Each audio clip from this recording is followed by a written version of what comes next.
tout cas, c'est un vrai plaisir de revenir à l'ELM, à l'église de Ouascal. La dernière fois, en fait, ça remonte à 9 heures. C'était la dernière fois que j'étais ici. Et, enfin, de mes souvenirs, c'était un culte magnifique. Tu étais là aussi ? Il y a des gens qui reviennent tellement ils aiment l'église de Jésus-Christ. Vous avez bien fait de venir ce matin. Vous auriez pu rester à la maison. Il pleut. Ça drache, comme on dit dans le Nord. Mais vous êtes sortis et vous êtes ici et vous ne serez pas déçus parce que Jésus était déjà là avant que vous arriviez. On a chanté tout à l'heure « Et en plein désert, tu restes près de moi. » En plein désert, pas simplement dans le désert, mais en plein désert. Quand il fait extrêmement chaud, que la souffrance est à son comble, quand c'est extrêmement difficile, tu restes près de moi. Ça pourrait pratiquement être le titre de mon message ce matin. On est vraiment bien dans la présence de Dieu et dans cette église aussi. Je comprends pourquoi mon frère Marc et son épouse Rachel et leur fille, ma nièce Nao, ont du plaisir à venir tous les dimanches dans cette église. Mes parents sont à côté, une église, c'est un autre niveau, ça s'appelle Villeneuve-d'Ascq. C'est là qu'ils se trouvent ce matin et ils sont heureux de servir Dieu à l'âge de 82 ans tous les deux. Ils sont aussi passionnés à servir Dieu en France qu'ils l'étaient il y a 55 ans quand ils sont arrivés. Ma maman est anglaise, elle s'est mariée avec un Écossais, c'est déjà un miracle. Et ils sont venus en Auvergne, ça c'est un autre miracle. Et c'est là que je suis né, mon frère aussi.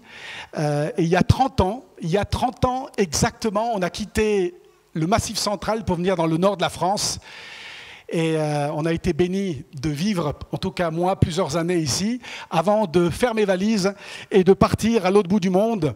Et il y a exactement, pour garder les chiffres ronds, il y a exactement 20 ans cette semaine, j'ai quitté ma plage, j'étais pasteur stagiaire à Amiens, ça c'est en France, et je suis parti à 11 000 km en direction de la Chine, pour travailler dans les bidonvilles et dans les rues de Phnom Penh, la capitale du Cambodge.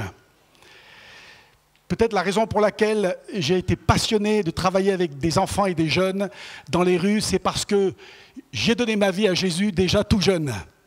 Mes parents, avant même qu'ils soient mariés, ils s'étaient fiancés, se sont rencontrés sur le champ de mission en Auvergne.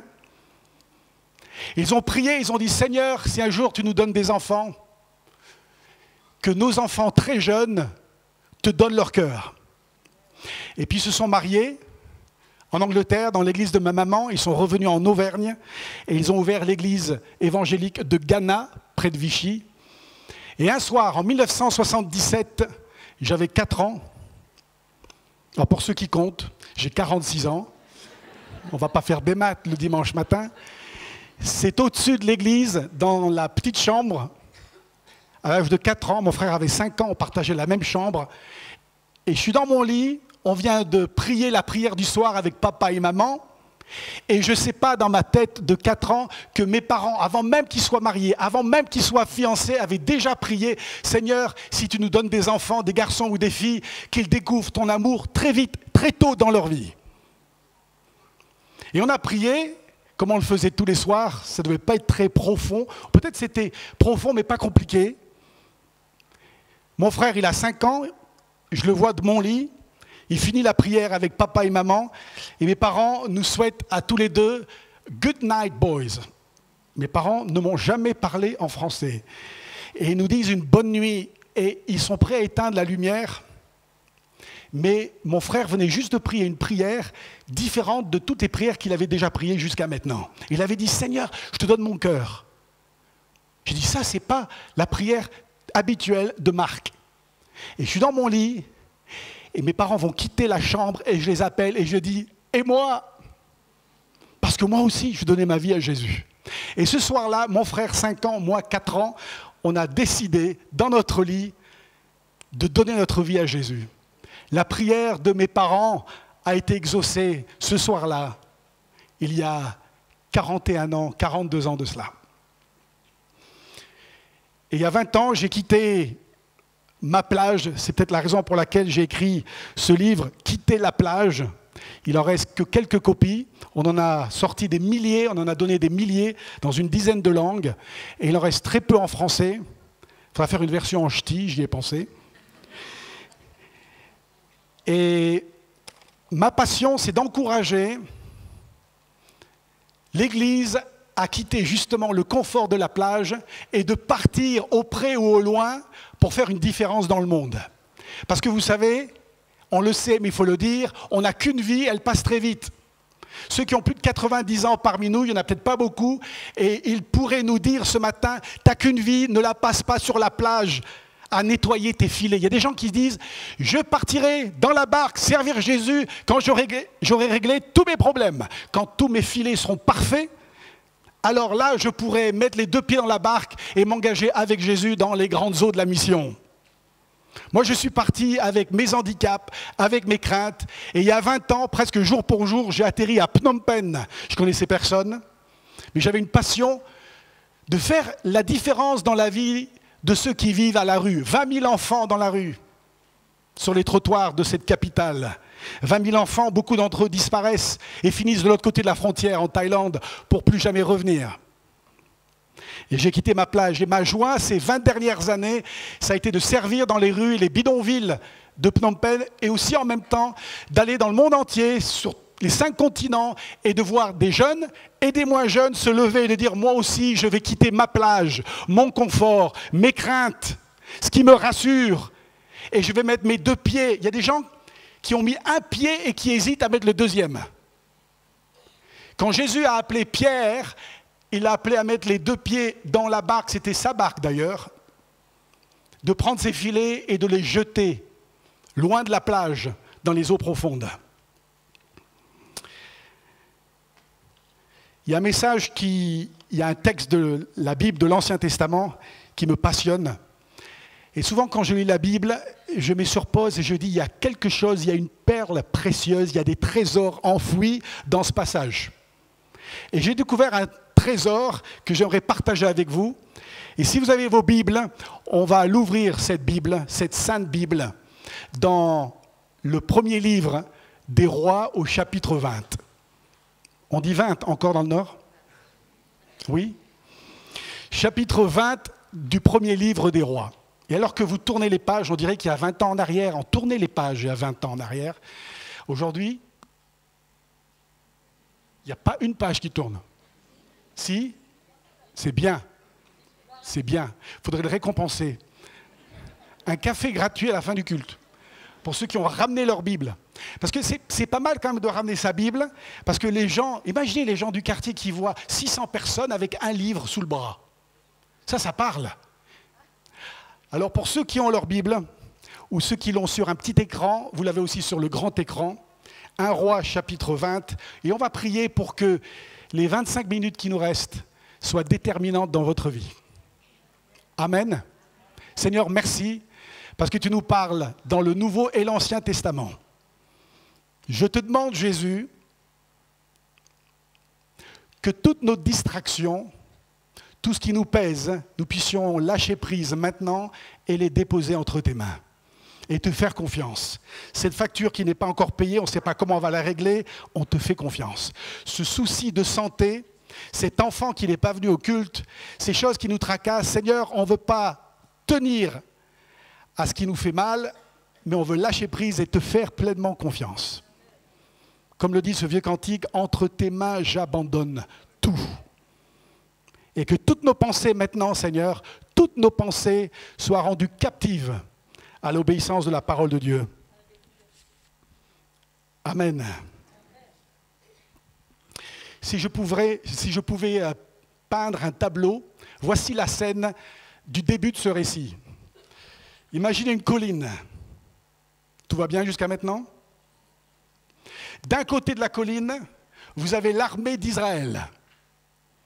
De l'autre côté, l'armée de Syrie. Et les 2 armées vont s'affronter. À la fin de la bataille, l'armée qui a gagné, c'est celle d'Israël. Dieu est de leur côté et l'armée de Syrie a perdu une fois de plus.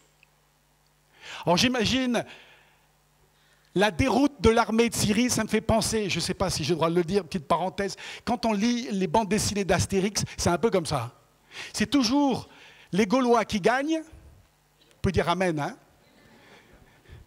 Et les Romains, c'est la déroute. Les Romains, c'est comme les Syriens, alors ils se retrouvent en conseil de guerre, et les conseillers du roi de Syrie se retrouvent probablement autour d'une table, et ils se disent, comment se fait-il qu'une fois de plus, on a perdu la bataille contre Israël? Alors ils font un tour de table, qu'est-ce que tu en penses? Pourquoi? Pourtant ils sont bien formés, nos soldats, ils sont costauds, on a une armée extraordinaire, tout le monde a peur de l'armée du roi de Syrie. Qu'est-ce qui s'est passé? Où est la faille? On n'a pas vu la faille dans l'armée d'Israël. Et tout le monde donne son avis, et à la fin, ils sont décidés d'aller apporter leur idée au roi de Syrie. Et au verset 23, ces conseillers ou ces serviteurs du roi arrivent. Les serviteurs du roi de Syrie dirent à leur seigneur, le Dieu des Israélites, Dieu un petit d, vous vous rendez compte? Ça veut dire qu'ils n'ont rien compris. Le Dieu des Israélites est un Dieu des montagnes. Voilà, voilà pourquoi. Ils ont été plus forts que nous. Mais combattons-les dans la plaine et l'on verra si nous ne serons pas plus forts qu'eux.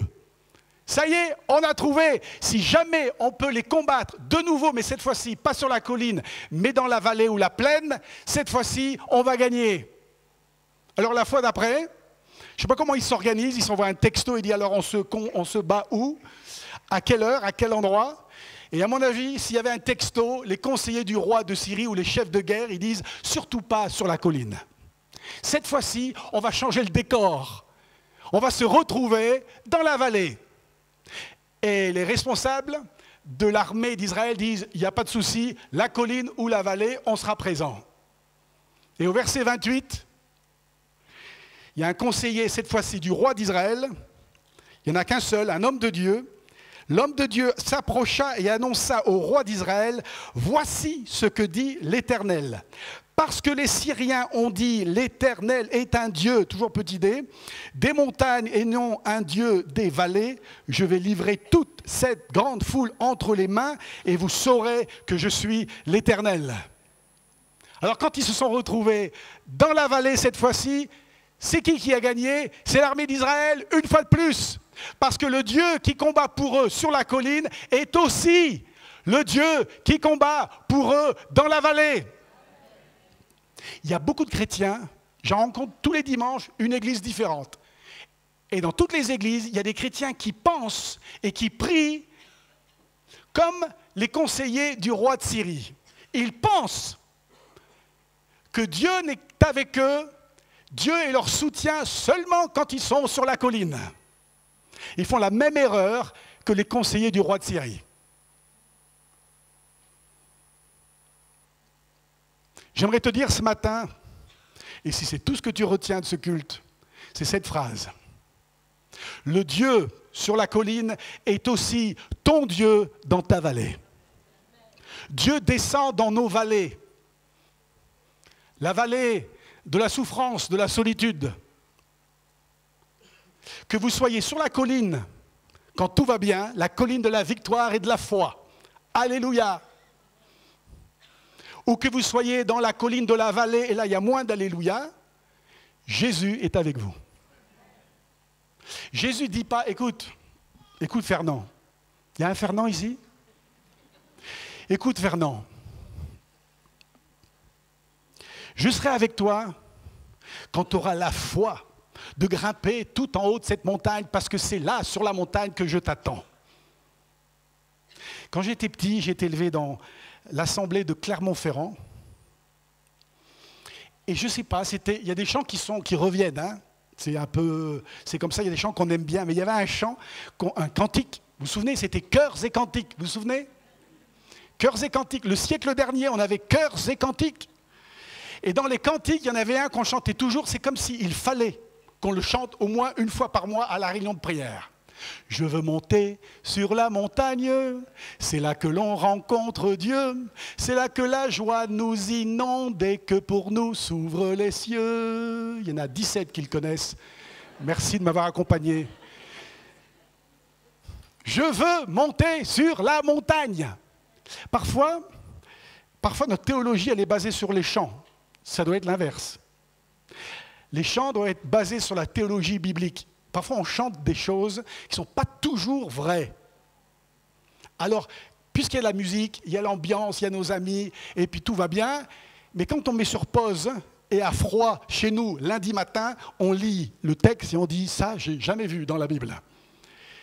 Et peut-être que c'est le cas pour ce cantique, je veux monter sur la montagne, c'est là que l'on rencontre Dieu. Moi, j'aimerais ajouter une deuxième strophe. L'auteur, je suis sûr qu'il n'est plus là.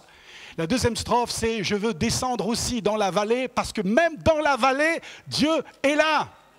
Dans ta vallée, il est là. Que tu sois sur les sommets ou dans la vallée, Jésus est là. J'aimerais zoomer pendant quelques minutes sur la colline, justement. La montagne. On voudrait tous passer notre vie, justement, sur la montagne. Parce que de la montagne, je ne sais pas pour vous, il n'y a pas beaucoup de montagnes dans le nord, ça va venir, ne vous découragez pas. Elles vont se déplacer par la foi des Auvergnats. Les volcans d'Auvergne vont peut-être se déplacer. Les volcans, moi j'ai vécu autour des volcans, on n'habitait pas loin du Puy-de-Dôme. Et de ma salle de classe, je pouvais voir le Puy-de-Dôme. Et je me disais souvent, oh, s'il explose, qu'est-ce qu'on fait? Parce qu'il y a plus de 100 volcans en Auvergne, il y en a une vingtaine qui sont là et qui décident encore, est-ce qu'on va exploser ou pas? Il y a des montagnes, et quand on montait le Puy-de-Dôme, quand on escaladait le puits de Sancy, mes parents, ils allaient tous les samedis, pendant 8 ans et demi, tous les samedis après-midi, à l'église de La Bourboule, une petite assemblée qu'ils ont ouverte près du puits de Sancy. La vue était magnifique, l'air était frais, pas de pollution. Qu'est-ce qu'on aimerait vivre, justement, tous les jours sur la montagne?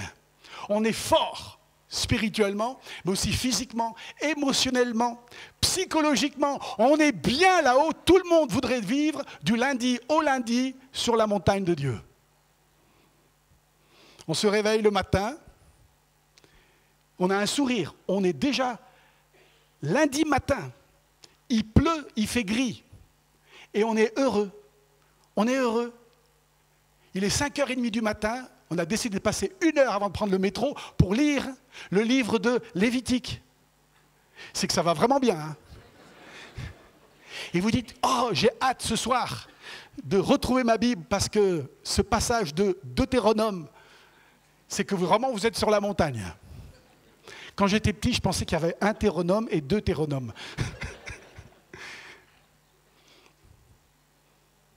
Vous prenez le bus ou le métro ou la voiture pour aller au travail, puisque vous êtes sur la colline, vous n'écoutez même pas les infos, vous mettez un CD de louange et vous louez Dieu.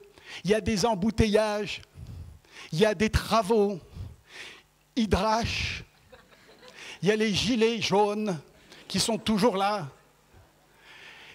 Tout le monde est énervé, il y a une manif, il y a une grève. Il faut des grèves, on est en France, il faut des grèves.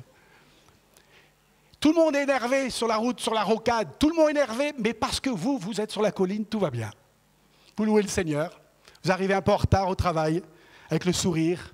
Vous dites, c'est pas grave, j'aurai pas mon petit café avant de commencer le travail, mais je suis sur la colline, qu'est-ce que ça fait du bien de vivre tous les jours sur la montagne de la foi, de la victoire. On prie, on est toujours exaucé. Les gens nous appellent, ils appellent même plus le pasteur maintenant, ils vous appellent vous. Ils disent, j'ai appelé le pasteur, mais c'est pas pareil, toi tu as la foi. Toi, je ne sais pas, mais il y a quelque chose, tu respires l'air frais des montagnes.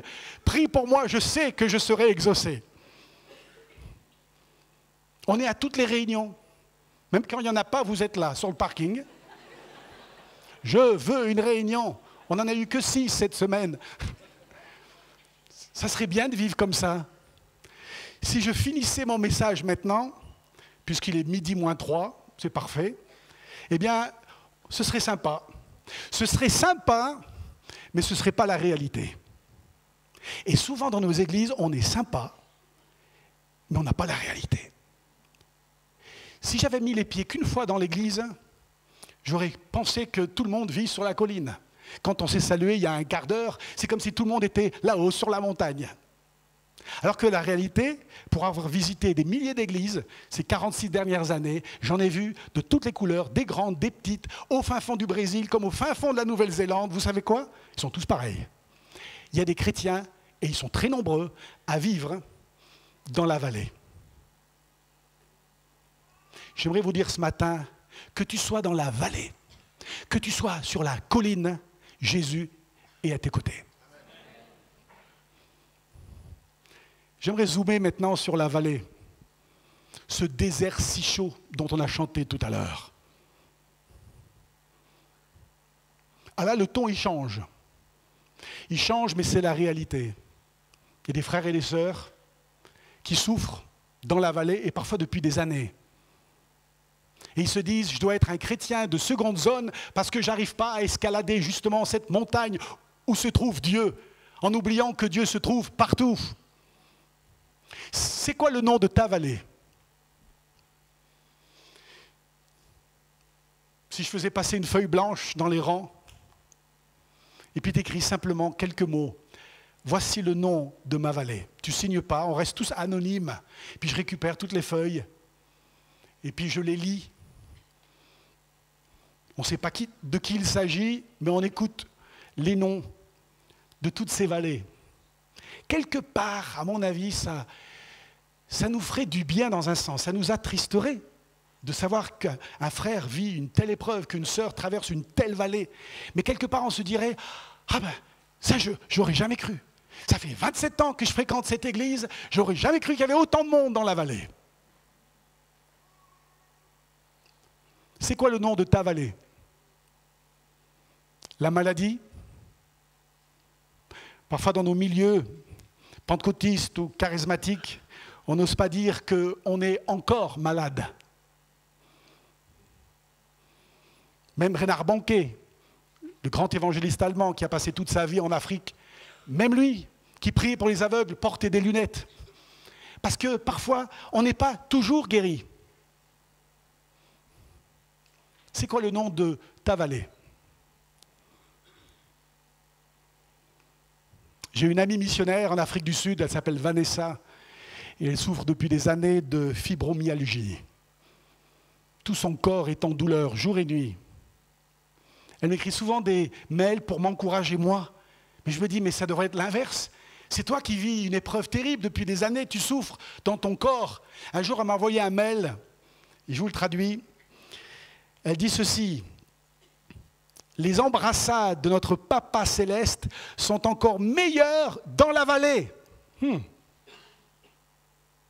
Si nous ne perdons pas de vue qui est notre berger.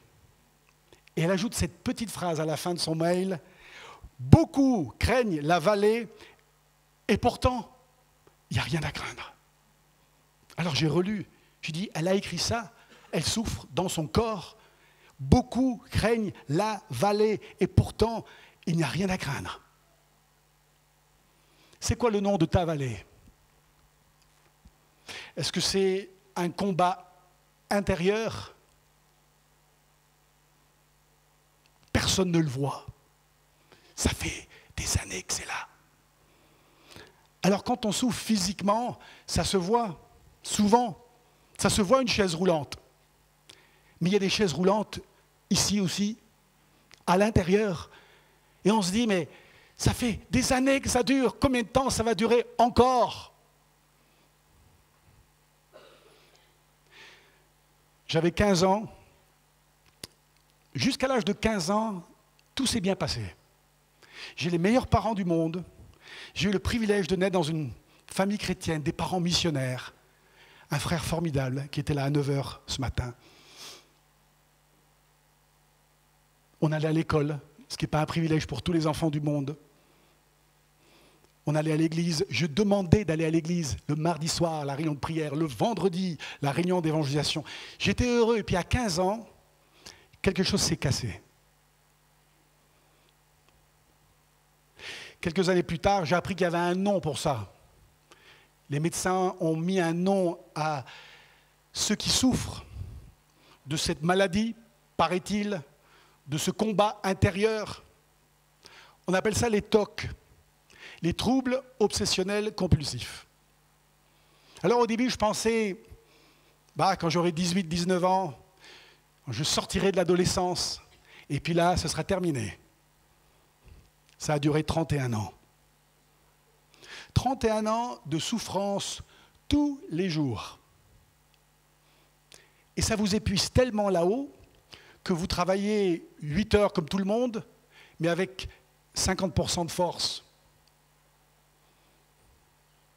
Ça touche entre 2 et 3% de la population du monde. Ça prend différentes formes. Et puis vos amis, vos voisins, vos parents vous disent « Mais écoute, en rationalisant, écoute, pourquoi tu te laves les mains aussi longtemps ? Pourquoi tu ranges tes habits de cette façon ? Pourquoi il faut 1,5 cm entre ta chemise et ton pull ? Pourquoi ? Mais tu ne peux pas faire comme tout le monde. » Et on pense que tout le monde est différent de nous, on oublie que des millions de personnes souffrent comme nous. Mais comme on n'en parle jamais, surtout dans nos églises, on pense qu'on est tout seul dans cette vallée. Alors je suis allé voir des experts. Je suis allé à Philadelphie, aux États-Unis, des professionnels qui comprennent ce que je vis, qui comprennent que je m'inquiète comme si c'était une question de vie et de mort, d'une lumière qui n'est pas encore éteinte, d'un robinet qui coule peut-être encore dans un hôtel à l'autre bout du monde, d'une fenêtre qui n'est pas bien fermée. Vous savez, les TOC, ils vous suivent partout. Vous partez en vacances. Je partais constamment dans différents pays du monde. De Phnom Penh au Cambodge, j'arrive au Brésil. Les TOC, ils n'ont pas besoin de visa et de passeport. Ils rentrent avec vous. Et je suis là, à 20 000 kilomètres, et je pense à quelque chose qui n'a pas d'importance. Je sais que ça n'a pas d'importance. Je pourrais parler avec quelqu'un qui souffre des TOC sans qu'il sache que j'en souffre moi-même et lui dire « Mais pourquoi tu t'inquiètes de ça? C'est si peu important. » J'ai vu des spécialistes à Singapour, en Thaïlande, en Suisse, en France, toutes les panoplies de la guérison spirituelle et professionnelle et spirituelle. 31 ans plus tard, à l'âge de 46 ans, tout ce que je peux dire, c'est que Jésus, et ça c'est le plus important, c'est que Jésus a été avec moi tous les jours de ces 31 années de souffrance dans cette vallée profonde. C'est tout ce que je peux vous dire. Ah, j'aimerais pouvoir monter un jour sur l'estrade et dire « J'ai une bonne nouvelle à vous annoncer, je ne souffre plus des TOC, ça ne me fait plus mal, je souffre tous les jours, je souffre maintenant alors que je vous parle. » L'année dernière, j'étais dans une conférence à Singapour. Je m'assois en retard sur une des chaises libres, puis il y avait un pasteur d'Argentine. Et c'est tout ce que j'ai retenu. En m'asseyant, c'est comme s'il fallait aller à cette conférence de 3 jours, entendre des gens extraordinaires, de Heidi Baker à d'autres. Tout ce que j'ai retenu, c'est ce que ce pasteur Ed Silvoso a dit lors de cette prédication. Il a dit, le mot « pourquoi » est souvent un mot du diable. Moi, je dis, tiens, ça c'est intéressant, le mot « pourquoi ». Parce que pendant 30 ans, j'ai dit « Pourquoi j'ai souffert tous les jours? Pourquoi cette vallée profonde? Pourquoi je ne peux pas monter sur cette colline comme tout le monde et respirer comme tout le monde? Pourquoi ?» Et je transportais un point d'interrogation pendant 30 ans. Pourquoi? Et il a dit « Pourquoi » est souvent un mot du diable. Il faut passer de « pourquoi » en un mot à « pourquoi » en 2 mots. Ah, je dis ça c'est intéressant. Je n'avais pas réalisé que tout change quand on met un espace entre le pour et le quoi. Et j'ai réalisé que même mes souffrances, Dieu pouvait s'en servir. Pour quoi? Pour quelle raison? Dans quel but? Dans le but d'encourager peut-être quelqu'un ce matin qui vit aussi dans une vallée profonde et qui souffre. Voilà pourquoi je suis là ce matin. Tout simplement vous encourager et vous dire... Jésus est aussi avec toi dans ta vallée, dans ce que tu vis. Alors arrête de dire pourquoi Seigneur, pourquoi Seigneur, pourquoi Seigneur. Lâche le point d'interrogation, une fois pour toutes ce matin. Jésus est avec toi dans ta vallée. Et vous savez ce qui peut aider énormément, ce qui m'a aidé énormément, c'est quand vous mettez à la lumière ce que vous vivez à l'intérieur. Tout ce que le diable veut, c'est que vous gardiez votre souffrance dans l'obscurité. Personne n'est au courant. Personne ne sait ce que tu vis. Et si tu en parles, qu'est-ce qui va se passer? Le jour où vous mettez à la lumière ce que vous vivez. Pour moi, il y a eu un déclic, il y a eu un avant et un après, il y a 1 an. J'étais à Chiang Mai en Thaïlande, j'avais quelques jours de libre et j'ai écrit mon histoire. Et mon histoire, vous pouvez la découvrir dans le livre qui va sortir, C'est toujours possible, dans un des chapitres de ce livre. Et dans ce témoignage, je parle de ce jour en Thaïlande, l'an dernier, où j'ai envoyé à toute mon adresse, tout mon carnet d'adresses email, je leur ai dit ce que je vivais depuis 30 ans. Et j'envoie send, et c'est parti. Et quand j'ai fait ça, je me suis senti tellement léger, tellement mieux. Ne gardez pas dans l'obscurité ce qui vous ronge tous les jours à l'intérieur. Allez trouver quelqu'un. Si ce n'est pas pour envoyer à tout le monde, trouvez quelqu'un. Lui dites, écoute, tu n'as pas un petit moment dans la semaine qu'on prenne un café ensemble? J'aimerais juste te partager ce que je vis. J'aimerais te dire ce que je vis dans ma vallée. Une fois, j'ai fait ça avec un ami missionnaire au Cambodge, un Norvégien. J'ai dit, écoute, Martin, il faut que je te voie. Alors, on s'est vu dans un café à Phnom Penh. Et puis, quand je lui partage une souffrance, il me dit, alors ça, c'est intéressant, parce que moi, je voulais aussi te voir pour parler de cette même souffrance chez moi. Et on réalise qu'on n'est pas tout seul. Et qu'on a une famille de Dieu, le corps de Christ, qui nous aide, qui prie pour nous, qui nous soutient dans notre vallée. C'est quoi le nom de ta vallée? Peut-être que c'est un coup dur. C'est arrivé comme ça. Tout d'un coup, on se retrouve dans la vallée. On a changé d'adresse d'un coup. Jusqu'à maintenant, on vivait sur la colline. Alléluia, tout va bien. De la louange du matin jusqu'au soir. Et puis tout d'un coup, ça peut arriver aussi. Une porte qui se ferme, on pensait avoir un travail bien rémunéré. On regardait tous les zéros après le chiffre, on dit « Waouh, ça, j'ai jamais eu un salaire comme ça va être formidable !» Et puis on arrive, et puis on nous dit « Écoutez, en fait, on a changé d'avis. On a parlé avec l'équipe de l'entreprise. On ne peut pas vous prendre. On a trouvé quelqu'un qui a un CV un peu plus garni que vous. Alors on est désolé. » Et paf, la porte, elle se ferme. Puis tout d'un coup, tu te retrouves dans la vallée en pensant que Dieu n'est plus avec toi. Même quand ça fait paf, Jésus est là. Même quand tu te retrouves dans une vallée ou un désert brûlant, comme on l'a chanté tout à l'heure, Jésus est là. D'ailleurs, il est là avant que tu arrives dans la vallée. Tu viens à l'église parce que tu as vu cette jeune fille qui est sympathique. Tu dis, waouh, célibataire, je pense qu'il y a quelque chose qui pourrait se faire. Seigneur, vraiment, qu'est-ce que je suis béni dans cette église. Puis tu viens et puis tu l'aperçois de loin, tu es tout content, tu dis... She is the one for me. Tu vois, tout d'un coup, tu parles en anglais, tu ne sais pas pourquoi. Ça fait mieux en anglais. She's the one for me. Ça veut dire joyeux Noël en chinois. Et puis tu viens au culte. Alors tu apprends qu'elle vient à 11h. Toi qui venais à 9h, tu dis ouais, dans mon cœur, je sens que c'est plutôt 11h. J'ai une conviction qu'il faut venir à 11h. Je ne sais pas, c'est fort. Puis tu viens à 11h et puis tu es là, tu loues le Seigneur. Tu viens pour le Seigneur, mais aussi. Voilà, tu viens aussi pour le corps de Christ, les amis chrétiens qui sont là. Et puis tu es là, tu loues le Seigneur. Yes! Et puis elle est où? Il y a 600 personnes. Elle est où? Alléluia. Et puis tu es là. Puis tu dis, ah ouais, ça y est, je la vois. Yes! Alors la louange, là, ça... Tu n'es même plus sur la colline, tu es sur les nuages qui sont au-dessus de la colline. Et tu loues le Seigneur, mais... Et puis les gens se retournent, ils disent, wow, il a la foi, lui, wow! Vraiment... C'est le frère Colline, on vous appelle le frère Colline. Et tu es là, tu loues le Seigneur, et puis tu dis, tiens, mais c'est qui le gars qui s'assoit à côté d'elle? Tu dis, mais c'est pas vrai. Or lui, il loue le Seigneur, mais il fait ça aussi. C'est un autre style, Tu dis, mais c'est pas vrai. Mais Seigneur, je pensais que c'était, tu avais tout prévu. Mais Seigneur, je ne comprends plus rien. Et tout d'un coup, tu te retrouves dans une vallée profonde. Tu es rentré à 11h01, tu étais sur la colline. À 12h27, tu es dans la vallée. Tout a basculé. Tu sais, quand tu es rentré, Jésus était là.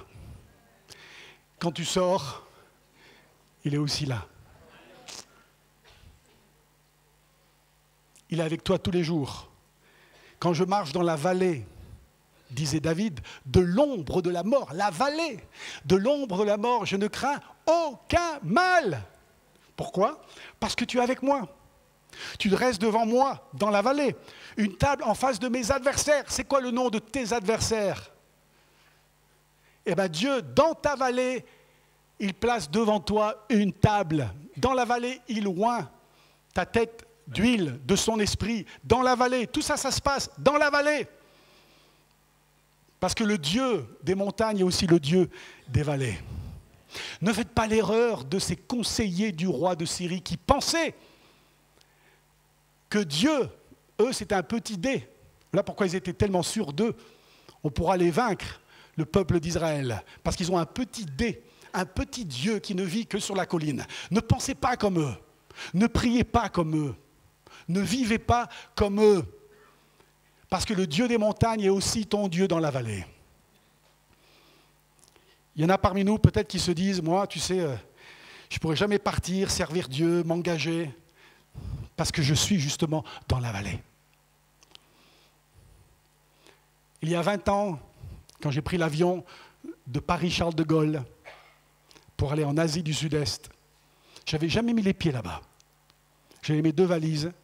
D'ailleurs, tout ce que j'ai au monde, encore aujourd'hui, tient dans 2 valises. Tout dans 2 valises. Et quand je suis parti, j'aurais pu dire « Ah, mais quelle folie ! Tu souffres encore, Timothée, mais quelle folie de vouloir partir, sauver le monde comme ça, travailler dans les bidonvilles de Phnom Penh. Il faudra apprendre une nouvelle langue, parce que c'est fini le français en Indochine française. Tu vas manger du riz matin, midi et soir. Ça sera fini, les baguettes et le camembert, ça sera terminé. » J'aurais pu rester sur la plage en disant « Tant que tout n'est pas réglé, tant que je ne suis pas sur la colline, je ne pourrai pas m'envoler et servir Dieu. » Il y en a plein qui pensent comme ça. Ils disent « Quand je serai sur la colline, quand j'aurai tout compris, quand j'aurai prié comme la sœur qui prie tous les mardis soirs avec tellement de force, alors là, oui, quand j'aurai cette foi, alors je pourrai m'envoler de ma colline. » Dieu aime se servir de celles et de ceux qui sont justement dans la vallée. Tu peux décoller dans la vallée. Dans la vallée, tu peux décoller. Il est dit, lorsqu'il traverse la vallée de Baca, il la transforme en un lieu plein de sources.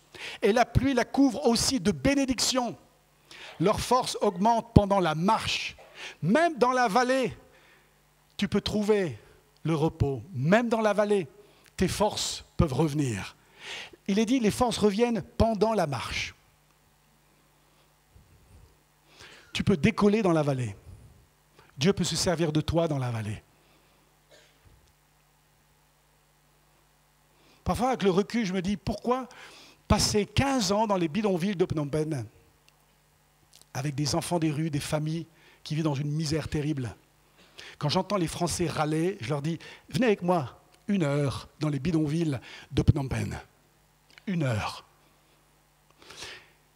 Et parfois, je me dis, peut-être que j'ai eu à cœur ces gens qui souffrent parce que je souffrais moi-même. Je ne sais pas si c'est vrai ce que je viens de dire, mais c'est ce que je ressens des années après avec le recul. Peut-être qu'on a tenu toutes ces années, 15 ans, dans les bidonvilles de Bang Tompon, le bidonville de Borekela. Tous ces bidonvilles, il y en a 401 exactement sur la carte de Phnom Penh. Pourquoi on a passé tout ce temps dans les bidonvilles à aider des gens qui sont oubliés du monde? Peut-être parce que, en souffrant, je comprenais qu'ils souffraient. Pas la même souffrance, mais ils souffraient quand même. Je voudrais terminer avec l'histoire, le récit de cet homme de Dieu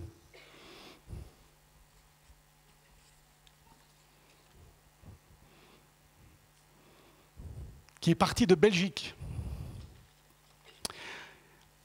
En 1873, Joseph Damien de Veuster. C'est une histoire qui m'a ému, qui m'a touché, c'est celle de cet homme, il y a 150 ans en arrière, qui est parti comme missionnaire de Belgique jusque dans le Pacifique, dans l'île de Molokai. Vous connaissez l'île de Molokai? Moi, je ne connaissais pas l'île de Molokai. Jusqu'au jour où j'ai découvert l'histoire de cet homme de Dieu extraordinaire. J'aimerais vous dire une chose. Vous voulez être fort dans votre foi, même dans la vallée, lisez des biographies de missionnaires. Déjà, on lit de moins en moins, alors imaginez les livres de missionnaires, il n'y en a pratiquement plus.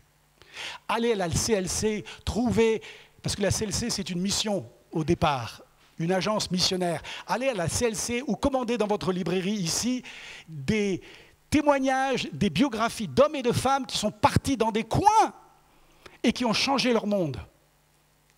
Ça va vous booster. Et Damien de Veuster est parti en 1873 en bateau jusque dans le Pacifique, à l'île de Molokai, parce qu'il avait appris que sur cette île, il y avait des tribus entières qui souffraient de la lèpre. Cette maladie qui vous dévore, on perd des doigts, on perd des jambes, on perd des pieds, on perd des bouts d'oreilles. Et il n'avait qu'une envie, c'est d'arriver à l'île de Molokai pour parler de l'amour de Dieu. Et quand il est arrivé finalement sur cette île du Pacifique, à son grand étonnement, il s'est rendu compte qu'en fait que les gens n'étaient pas très ouverts au message de l'Évangile. D'ailleurs, les lépreux étaient réticents. Certains étaient même hostiles au message de Dieu. Et ils ne comprenaient pas, ils disaient « Seigneur, tu m'as pourtant appelé à quitter ma Belgique natale pour te servir là-bas à l'autre bout du monde. Et en plus, tu m'as donné ce fardeau pour les oubliés de la société, les lépreux. Et personne ne s'intéresse à mon message. » Et cet homme qu'on a appelé le Père Damien, malgré les difficultés, il a érigé une chapelle. Et il s'est dit, ah, le dimanche, ils viendront bien m'écouter. Et quand finalement l'église s'est ouverte, le dimanche matin, il attendait de voir du monde. Tous les bancs étaient vides. Personne. Dimanche après dimanche, il attend de voir le premier lépreux franchir les portes de cette chapelle. Il n'y a personne. Les années passent. Après 12 ans, Damien de Veuster, il se dit, non, c'est plus pour moi. Il n'y a personne qui a répondu à l'évangile. Ça a été un échec total. 12 ans de perte dans ma vie. Il prépare ses valises. Il y avait un bateau qui passait de temps en temps par là et qui retournait en Europe. Et ce jour-là, il est sur le port de l'île de Molokai, il est tout seul. Tout seul. Il n'y a même pas un lépreux qui est là pour lui dire au revoir. Et en attendant ce navire, il regarde ses mains, puis tout d'un coup il voit des petites taches blanches. Ses doigts sont engourdis. Il dit, mais alors j'ai attrapé la lèpre aussi. Ah, il la connaissait cette maladie, 12 ans, dans cette île. Damien de Veuster était lépreux. Et à ce moment-là, cet homme de Dieu a pris une décision formidable. Il a dit, non, je ne retournerai pas en Belgique. Il a pris ses 2 valises et il est reparti dans la tribu qui l'avait rejeté pendant 12 ans. Et tout d'un coup, la nouvelle est partie de hutte en hutte, à travers toute l'île, que cet homme de Dieu, ce blanc d'Europe, était malade comme eux. Alors ils sont tous venus à sa hutte. Ils sont tous arrivés là. Ils ont regardé cet homme. Du jour au lendemain, le Père Damien devint l'un des leurs. Ah, s'il y a une vallée, c'est bien celle-là. Mais Dieu s'est servi de lui dans sa vallée pour changer le cours de l'histoire de l'île de Molokai. Le dimanche suivant, quand il arrive dans cette chapelle qui a été vide pendant 12 ans, il y a tellement de monde. C'est plein à craquer. Les lépreux sont là, entassés dans cette salle de prière. Il y a tellement de monde qu'il y en a plein à l'extérieur. C'est à partir de ce jour-là que le ministère de cet homme de Dieu a vraiment commencé. La mission de cet homme de Dieu a été transformé en formidable réussite. Et vous savez, son infirmité n'est pas devenue un obstacle, mais plutôt un tremplin pour atteindre un grand nombre de malades dans l'île de Molokai. C'est dans la vallée sombre de la souffrance que le Père Damien a été le plus efficace. Dieu peut se servir de toi dans ta vallée. Et toi qui pensais que tu ne pouvais plus rien faire, Dieu te dit, même dans la vallée, je peux me servir de toi, de tes dons, de tes talents et de tes faiblesses. N'oubliez pas le troisième point, de tes dons, de tes talents et de tes faiblesses. Il peut les utiliser pour changer le monde, changer une île, changer un quartier, changer une communauté, changer une école. Dieu peut se servir de toi même dans ta vallée. Alors qu'on termine par la prière, si tu vis une vallée, j'aimerais simplement prier pour toi. Et j'aimerais te dire, le Dieu qui est sur la montagne est aussi ton Dieu dans ta vallée. Tu n'as rien à craindre. Tu n'as rien à craindre. Il me reste 3 minutes. Simplement pour vous dire ce qui s'est passé pendant la Seconde Guerre mondiale. L'armée allemande bombardait les quartiers entiers de Londres. Des quartiers entiers étaient pulvérisés par les bombes. Et puis le roi d'Angleterre a pris une décision. Il a ordonné que tous les enfants des quartiers de Londres, ça en fait du monde, soient évacués de la capitale, prennent le train et des familles dans les campagnes, des familles vont les accueillir comme leurs enfants. Et les enfants quittent des quartiers endommagés par la guerre. Certains ont perdu leurs parents. Et ils vont tous en direction des stations de gare de Londres. Et puis on raconte qu'il y a un garçon avec sa petite sœur et ils se tiennent par la main. Et ils arrivent sur le quai de la gare à Londres. Il y a plein d'enfants et peu de parents. Les wagons, ils sont bondés. Et le garçon et sa petite sœur s'installent comme ils peuvent, serrés dans ce wagon. Et alors qu'on entend les moteurs tourner, la petite fille, elle regarde son grand frère, puis les larmes commencent à couler de ses yeux et elle dit « Je ne sais même pas où on va ». Et le grand frère, il met sa main autour du cou de sa petite sœur et il dit « Moi non plus, je ne sais pas où on va, mais le roi, lui, il le sait. Alors tu n'as rien à craindre. » Moi, je ne sais pas où tu vas. Je ne sais même pas où je vais. Ce matin, le pasteur Simon m'a dit « Alors, tu es revenu comme ça en France ?» J'ai dit oui, je suis rentré il y a 4 mois. À cause d'un stress post-traumatique, j'ai été enfermé dans une chambre froide qui s'est pas réouverte. J'ai vu 13 médecins et 2 psychologues. J'ai dit écoute, je suis en France, je ne sais même pas où je serai dans les semaines et les mois à venir. C'est ce que je lui ai dit, je ne sais pas.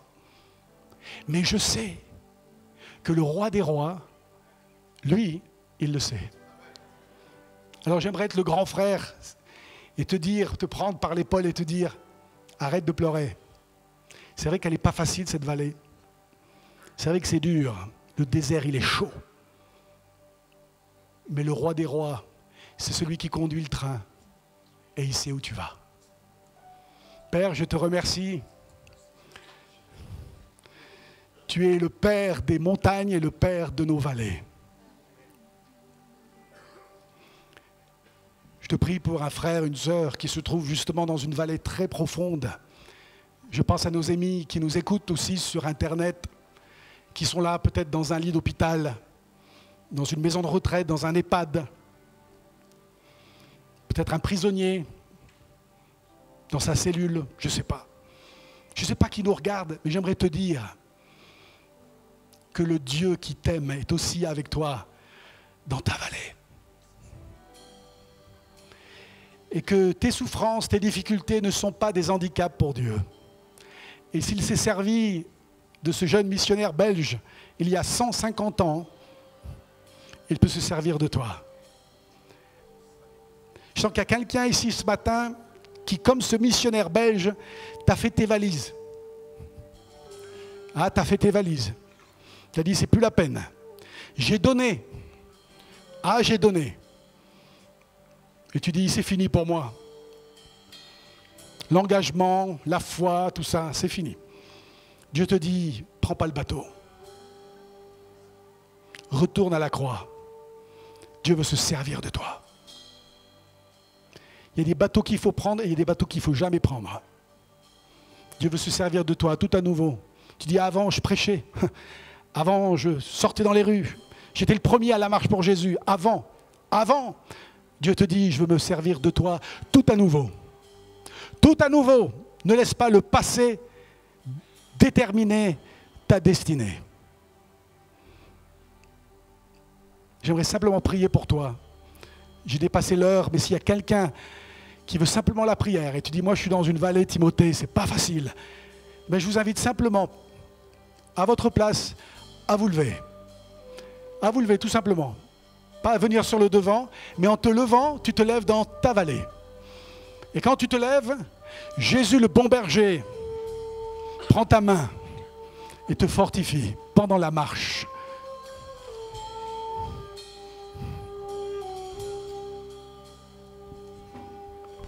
Quelqu'un d'autre?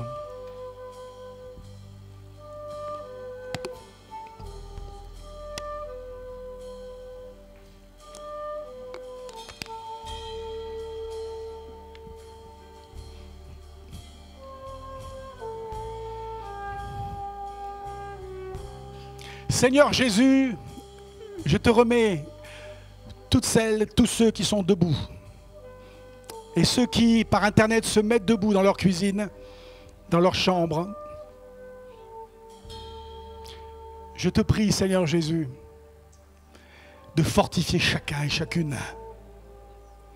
Qu'ils sentent la présence de Dieu dans leur vallée. Tu es à leur côté dans les jours difficiles.